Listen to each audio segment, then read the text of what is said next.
মন, দর্শন এবং জীবন এই ত্রয়ী বোধের সমন্বয় সৃষ্টি অপূর্ব চৌধুরীর অনুকথা। অনু শব্দের অর্থ একটা বিষয়। এই অনু শব্দের অর্থ যেটা স্বরেয় এবং মূর্ধন্য নদে শুরু, তার অর্থ ক্ষুদ্র বা অল্প। আর স্বরেওয়া দন্ত ন, এই অনু শব্দের অর্থ পশ্চাৎ বা আড়াল। অপূর্ব চৌধুরীর এই বইয়ের নাম অনুকথা। আর এই অনু শব্দের অর্থ পশ্চাৎ বা আড়াল। অনুকথা বইটি লেখা সেই পশ্চাদের কথা বা আড়ালের কথা নিয়ে। এক কথায় বলতে পারেন জীবনের ভিতরে লুকিয়ে থাকা অজস্র জীবনের কথা।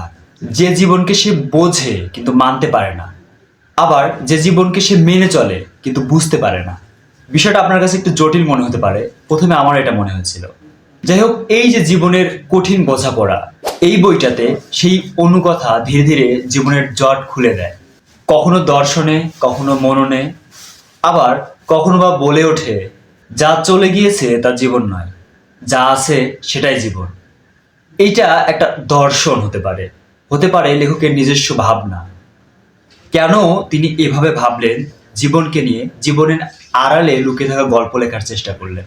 যাই হোক, অনুকথার পাতায় পাতায় ছড়িয়ে আছে বিশাল জীবনের এক বিচিত্র প্রকাশ, যার কারণে এই বইটি পড়তে পড়তে পাঠকের মন হয়ে উঠবে একটি স্বচ্ছ আকাশ। মন, দর্শন এবং জীবনের স্লোগান নিয়ে লেখক তাই বলে ওঠেন, ভালো বই জন্ম নেয় আর জনপ্রিয় বই তৈরি করা হয়। এই বইটি ছোট ছোট অজস্র কথায় ভরপুর। তবে মজার ব্যাপার হলো, এই কথাগুলো বাক্যের ব্যাসার্ধে ছোট হলেও অর্থের পরিধিতে বিশাল। যাই হোক, 2015 থেকে 18 সাল ধারাবাহিকভাবে 4টি খণ্ডে প্রকাশের পর লেখকের স্বভাবসুলভ বিচিত্র খেয়াল, বৈচিত্র্যময় লেখায় জড়িয়ে যাওয়ায় অনুকথা কিছুদিন থেমে যায়। ততদিনে বইটি হয়ে ওঠে একটা সিরিজ। আর দীর্ঘ 5 বছর অপেক্ষার পর অনুকথার 5ম খণ্ডের প্রকাশ হয় এবারের বইমেলায়।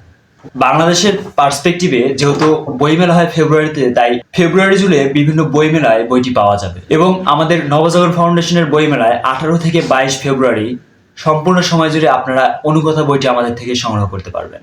সবাই ভালো থাকবেন, সুস্থ থাকবেন। আল্লাহ হাফিজ।